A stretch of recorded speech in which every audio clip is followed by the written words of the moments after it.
挫败感是真实的，鼓舞也是实实在在的。说重庆在推着我成长的圆圆，和重庆这座城市一样年轻。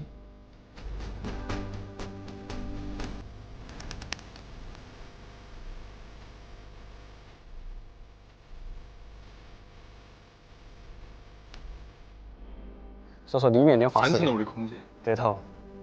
哇，我觉得好神哦。所以说实际上你在地下也是要上下楼的。等会儿我们可能都还是看得到那个楼梯。向翔如约而至，带肖战探寻地下重庆。武当俱全。他们的第一站是南岸黄山防空洞。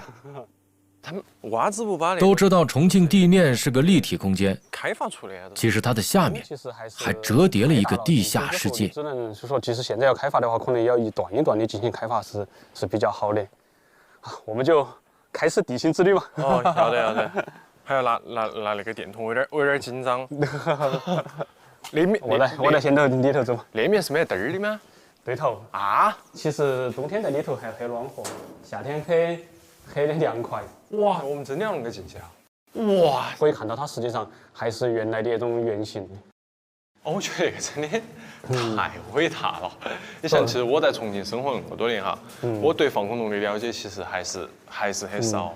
我们可以在那个里头去看一下，那是以前的那个指挥室，然后以前的一些重要的军事会议会在里头开。你看那个墙上头那块儿，实际上是非常有那个玄妙的。实际上它是分了几层，你摸一下是像泡沫一样的东西，都是随便再轰炸，哪怕那个洞子要塌了，在里头是点儿都听不到声音，也没得任何的震动的。而且它是两边你看各有出口，都是说通的，哪怕那边出现了一些意外，那边还可以走。对头。我都完全不晓得，我就慢点咯。哦，是不是感觉有种恍如隔世的感觉？啊，像那种入口的话，肯定还有很多哈那种口坎儿，漫山遍野开了无数个那种洞洞。实际上我们都可以看一下。然后你看，那是原来的那个，实际上也是一个指挥大厅，然后后头改成了那个相当于。那是在哪点哦？原来是朝天门，已经没得了。哇。然后我们最多的是原来那个解放碑啊、朝天门地下商场噻。那现在都是在里头的。所以说有印象。所以说地下商场也是防空洞。对头。重庆可能是地下城使用最广泛的城市，每天有几十万人穿梭在昔日的防空工事里而浑然不觉。一半是现在地下，像我们地下通道、地下商场，原来我们还有菜园板去卖书那个地下书室都是防空洞。对头。包括我们穿的很多都地下，你有没得印象？可能你都走过的。我们走了无数次，我真没想到它是个防空洞。都是啊。而且你看，它也实际上在那个时候它都有，而且很多地方它实际上都是有那种都是支路的，现在把它封了。哇，太有意思了！而且那节正好在航线上头，有一种那种时空陡移的感觉。然后对，感觉又要轰炸了。原来走到里头的时候，经常都有蝙蝠那个哗就飞出来了。哎，我记得也是，我记得小时候都上野洞子，然后也是有一种很多蝙蝠，我们拿火柴往里面划，哗都飞出来。哇，那你还是很勇敢了。我们当时都，所以说我觉得那个说重庆是魔幻的嘛，它其实不光是地面是魔幻的，地下也是魔幻的。对头。像你像我们现在提到重庆很魔幻啊，3D 城市哈，一直只是说它的地面有好魔幻，其实我觉得它的地下反而比地上还要丰富。所以说当时的躲防空洞，实际上常见的情形是啥子？都是警报一响，都本能反应，全部都往防空洞里跑，然后全城人都在跑，所有都是拜访的一些老人来。他说起躲洞子那段经历，他都不是觉得那是一段苦难的经历。他说每次那个警报响他说他都特别期待。我说你轰炸的话还是很期待呀。他说因为隔壁班他有一个很心仪的一个女孩。那个真有点像我们有时候比如上学的时候出早操哈，苦中作乐的感觉哈。所以说当时我觉得重庆人现在那种性格也有那种一种传承。我们应该往哪边走啊？那边是不是？对，我们应该是往那边走过，走了，感觉有2个动作，我们感觉都有点迷路了。对的，应该是往那边走，哇，哇哦！哇，终于看到起来了。大老鼠跟肥老鼠。其实原来那个地方是个通风口，后来把它封了，怕漏水。加油！哦，不要吓它，它会掉下来了，嘿。走了，快点走了。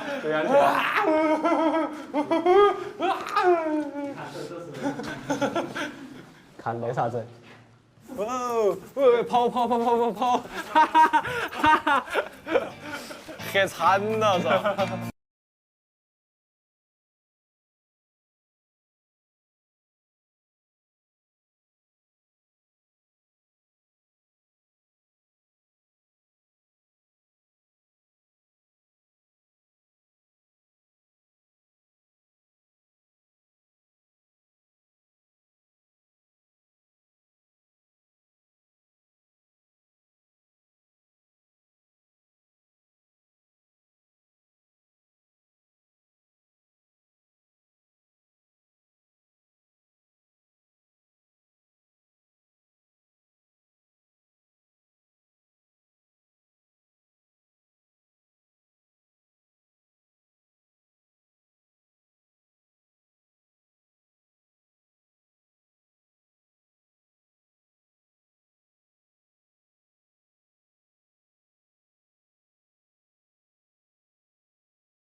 探洞完毕，两人来吃冻子鲫鱼。哇，就是在外地都看不到那种。你看油好酥嘛，红彤彤的。嗯，哇，那鱼太巴适了，就感觉很爽。哎呀呀呀！那你小时候也是在相当于那种大院或者厂头那个长大的吗？厂区，啊，也在厂区长大。其实我觉得这个也是重庆当时一料哎，很多人因为重庆它是一个工业城市，特别是一个军工城市哎，很多人都是那种大厂那个厂子里那个长大的嘛。都认得到，街坊邻居全部，基本上妈老汉儿他们都相互都认得到。哇，重庆的鸳鸯锅，就像你那炙热的灵魂。神经病！别的城市的鸳鸯锅是太极，你好，我怕那个门。重庆的清汤锅是一个渺小的同心圆，诉说了清汤被歧视的一生。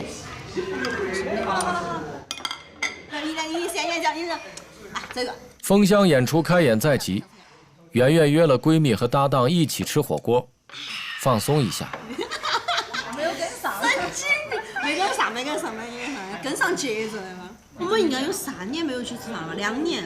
有那么久？不至于，因为我说了嘛，我记得我们两个上回儿见都是上回儿在那个医院。你是看颈椎的嘛？当时的那个说的那妇女包点好像长了个啥子嘛？当时说那个妇女包你说你颈子不舒服，都是那么，真的。结果都是说的肉多了。朋友已经1年没见面，相互挖苦起来还是这么知根知底。你他妈半夜三更我送的你们2个。你还记不记得当时我们填那个相声有新人的报名表的时候你写的啥子？我说因为我想红，没有忘了，我说因为啥子？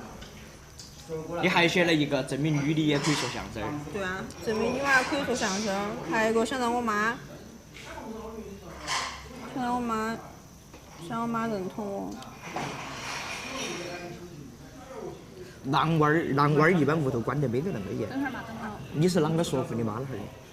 我妈现在也没有说好让我放心，哎，经常会念我喊我回去，偶尔也不经常，不能说经常。我妈又不好意思说想我妈就问我说很委婉问我说，你好久回来哦，好久忙完。妈妈想让圆圆当老师，圆圆让妈妈等自己3年。我觉得我累虚得很。直到去年，她在抖音有点红了，她的舞台梦才变得真实了一些。我从小到大都很听我妈妈话，我好像从小，我妈让我考重点班，我就考了重点班；我妈让我考二中，我就考了二中；让我考民中，我就考了民中；让我考师范，我的6个志愿全部填的师范，我高考志愿都不是按照我自己想法填的，就是家长让我填的师范，所以到了后来之后觉得成年了就可以不听妈妈的了，就可以自己想做些自己的事情。妈妈的话就不用。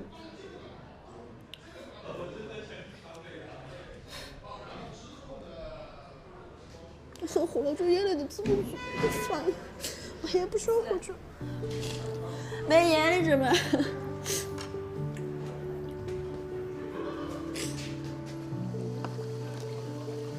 我喝酒了，我都很想哭。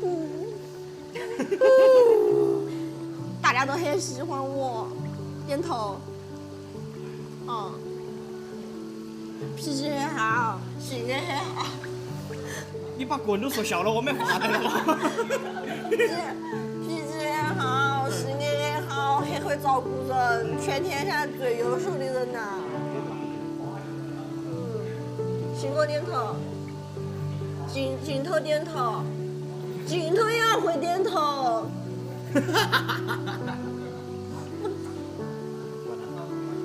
要不是你太贵了，我给你砸了，我跟你说。圆圆在解放碑演出，附近就是像大船一样的朝天门码头。这座乘风破浪的城市，给了这个外地年轻人无限的可能性，给了他无限的希望。2块的小票我们要去哪点？小北。哪点嘛2000块的小票，那以前是老爷住的地方。周末，星星一家去老崇刚改造的工业博物馆玩。妈妈的老爷爷住那点儿啊，爸爸的外公也在那点儿上班。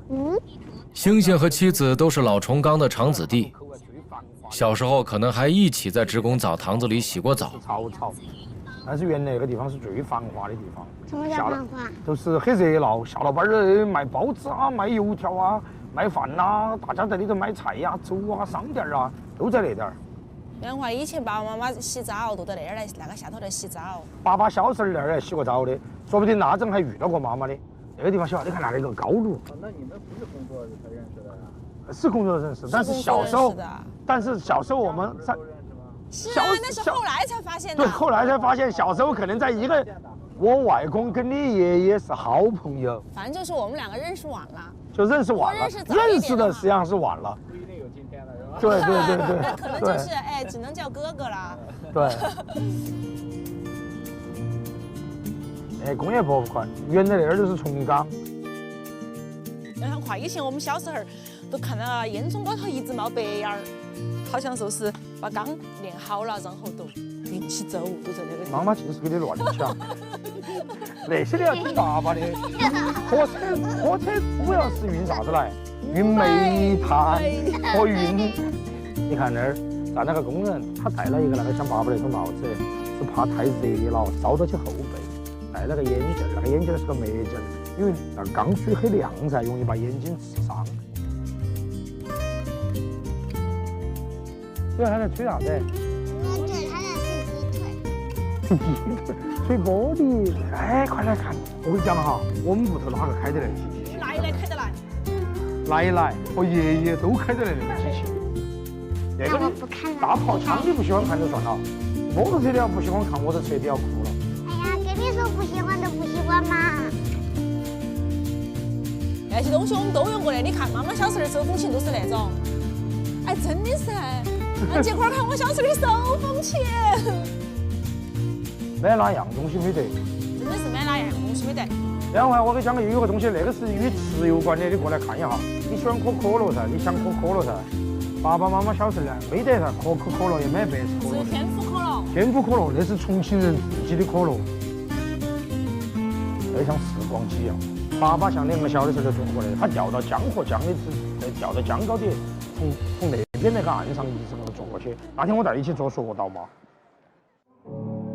我们从小生活在这个，你看外头那个火车，都是那些爷爷造出来的。不是开爷爷的手。那些爷爷还是很能干的。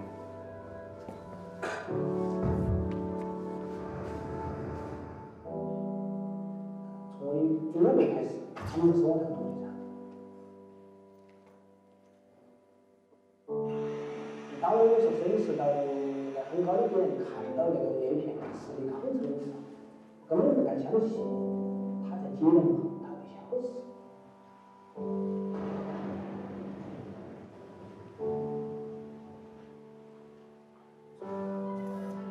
所以这个城市真的是无法用一个词语来形容它。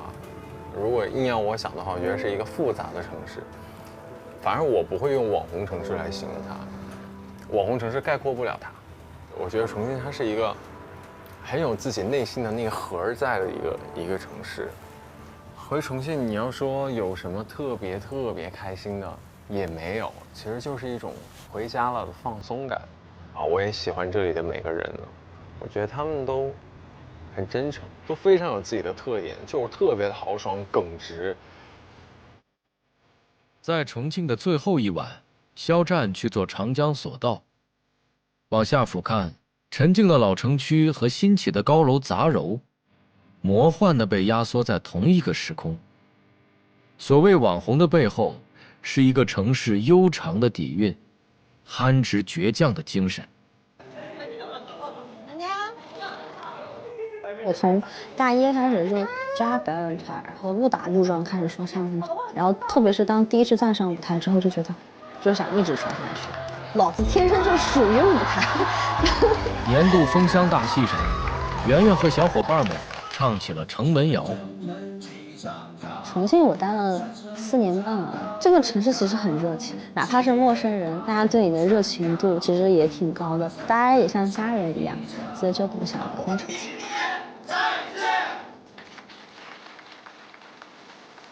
所以这个城市的变迁，某种程度上，我现在愿意去顺应它的变迁，但是在这个顺应过程中，我可以坚持一些东西。我没有什么远大抱负，我打这儿出去的，我要就在这儿，因为我行得最开的所有一切方法，在这儿都适用。要说的好多，但是可以把归结于我得意，我打哪儿我都很得意，说我就是重庆人。星星和好友去他们收藏的另一个时光隧道。一个地下通道里的老茶馆，你说这是一帮江湖上的游子吧？我得意，我乐意，因为我爱这个城市。大众对我的认知其实就是一个看起来可能文文静静的这样一个，但是其实我骨子里面其实是很重庆人的那个性格，其实特别刚烈。当我如果在外地听到有人说重庆的不好，或者是在我面前有吐槽的话，我就会很愤怒，或者是很义愤填膺的告诉他，我说重庆就是很好。重庆是一个复杂的城市，它有一种朋克未来感。你可以看见它的依山而建的高楼，非常的魔幻，桥梁交错而建，轻轨拔地而起，在楼里面穿过去穿过来的，你会觉得哇，这个城市太梦幻了。但是一个拐角，你会看见大家就聊天、打麻将、打牌，小孩就是在那儿欢声笑语，特别的质朴。然后你还会看到喝着酒、光着膀子的年轻人，满头大汗，吃着小龙虾、吃着火锅，大声的吆喝、划拳、喝酒，火热的那种气息。东乡市啊！重庆女婿老刘靠一手地道的重庆火锅征服了本地人。新年将至，军哥向老街坊赠送春联儿。在这个变化的时代，固执地延续着老城区的人情味儿。留学法国的四毛在百年山城巷里开着一家小吃店。风光摄影师张坤坤像一匹独狼，出没在重庆最高处。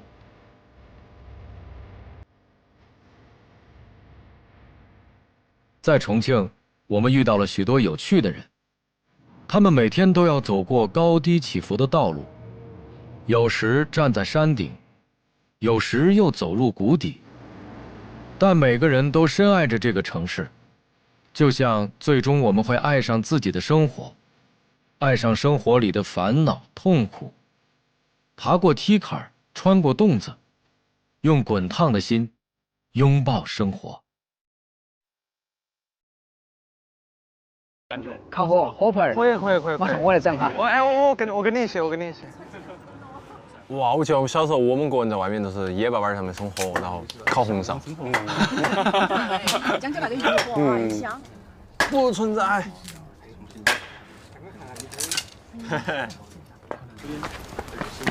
军哥现在每天都在这儿吗？基本上。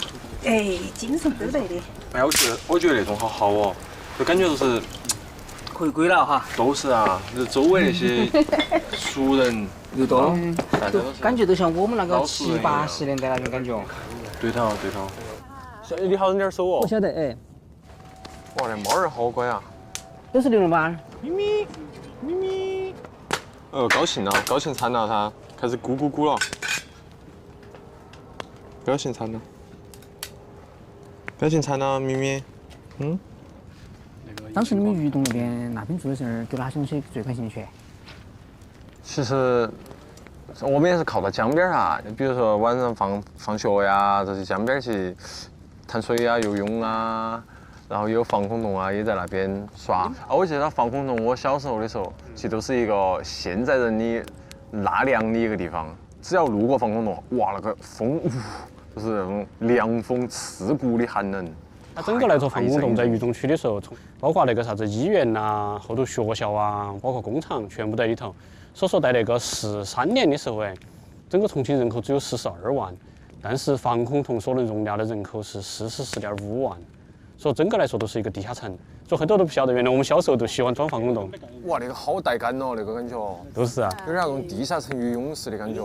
而且还有那个里头的故事也多，我感兴趣的话，明天都可以一起去走一下。可以。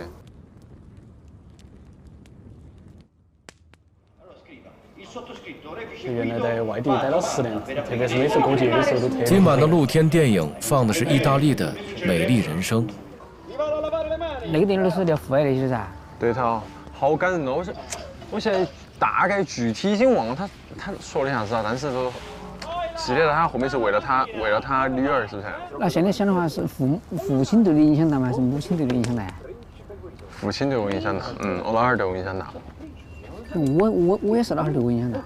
所以说，有时候老汉儿啊，像父亲那种对娃儿的爱哈，不像妈妈对娃儿那个外放哈。其实还是有点收到些的，更多的是走一个内心。对头，你这样说得好，走个内心。像我老汉儿对我其实也从来好像也在我从小到大的印象里面，我觉得我老汉儿好像也没对我说过很外化的话，这想你啊、爱你啊那种。没得哈。都是我妈说。但是啊，我老汉儿，你永远都感觉到我老汉儿他是用实际行动在关心我。比如上大学的时候，生活费啊那些够不够啊？基本都是他老汉儿先提出来哈，我娃儿也是够不够啊？我妈都说啊又花完了啊，然后我老汉儿就说哎给他嘛。老汉儿大度些，真的。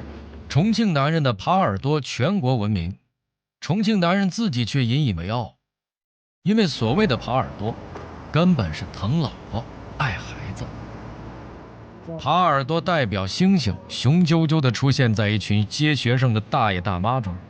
啥子肉2个屌。就是哇，只吃20吃100那是最好。可是这题很重啊。你考100考得越多，我越高兴。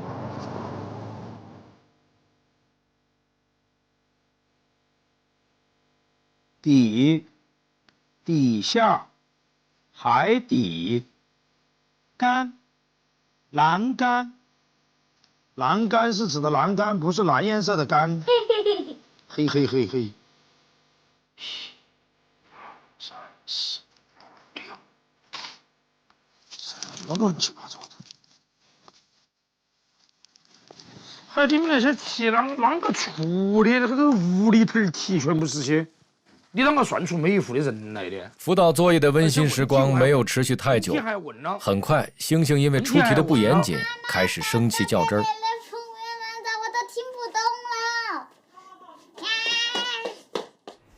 你只能回答他多了几户，你不能回答他多了几个人。这种棘手场合只能靠妈妈出来救火。他说他单位大也是人，都是人。他单位大的是人了，我问你嘛，一户有几个人？你认真读题，你告诉我呀。他告诉了你们的一户有几个人嘛？你都着算他那个，着算他。那个不是着算，对小朋友的教育，现在那我们着算课前可以啷个放就啷个放吗？想变好多数就变好多数吗？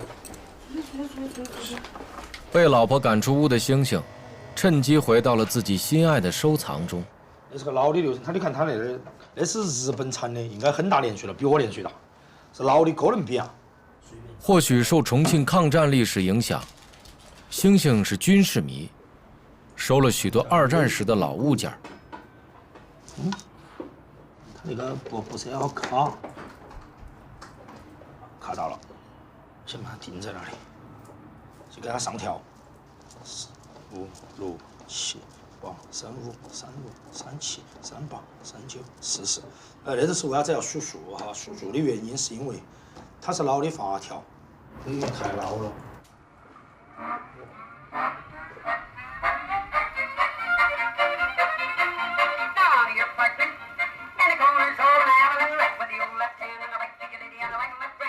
这张几十年前的唱片，居然还能唱出二战时美国的流行曲。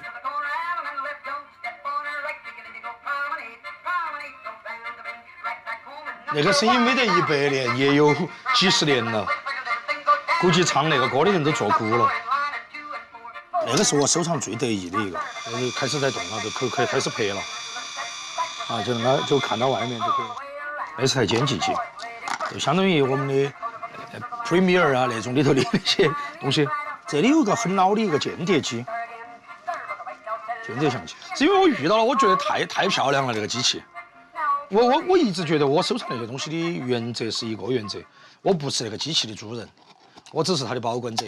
今后还有可能还会到别人手上去，好，到别人手上的话，这个东西传下来都不得了的，那都是人类智慧的结晶，你不管它是为啥子，那个声音听起都特别舒服。有的时候我一个人的时候，我会把那个东西摆一地，慢慢看，那种有点儿，你看过《魔戒》里头噻？那个小妖怪看到魔戒的那种感觉，那个时候我的表情可能我在想了吧，可能很贪婪。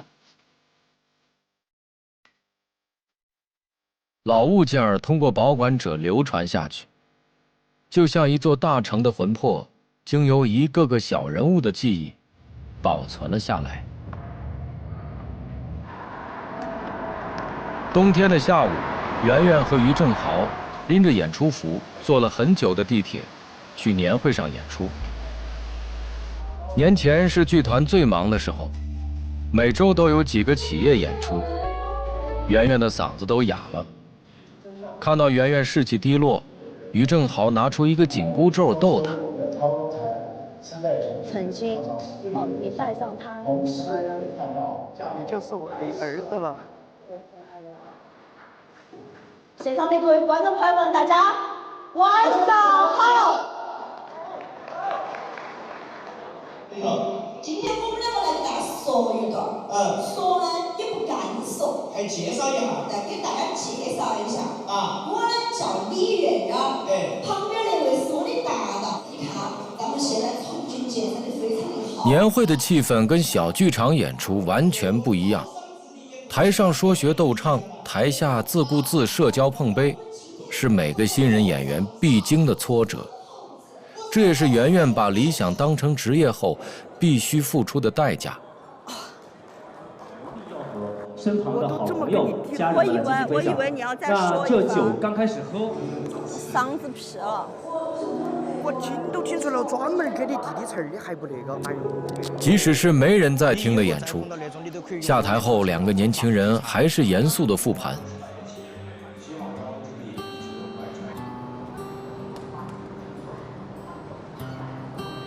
演出结束，圆圆坐地铁回家，脱下演出服的她露出疲倦的神态。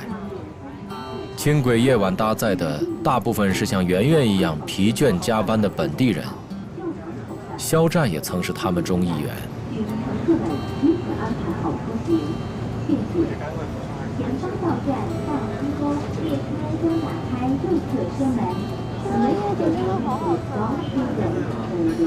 窗外夜景璀璨，就是出自像他们这样奋斗着的平凡的人们，是普通人创造了城市的精彩。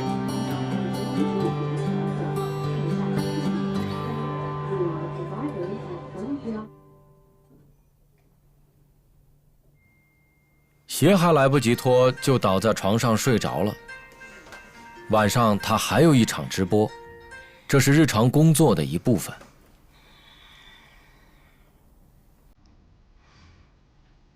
下班后，圆圆还需要上舞台以及做直播，她的舞台梦需要她双倍的付出。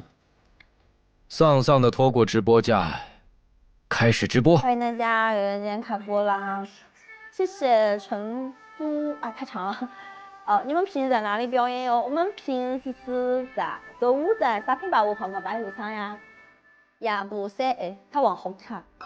哇，你把脸离远一点，你把我吓到了。和于正豪连麦，小伙伴又开始并肩战斗。不知不觉，圆圆又露出舞台上的神采。主办方安排你们两个人做麻将房，就你们俩对摸是吧？对摸，哎，糊了，清一色。在老家，圆圆的同学已经开始结婚生子，但在重庆这座大城，像他这样的年轻人才刚刚站到了起跑线。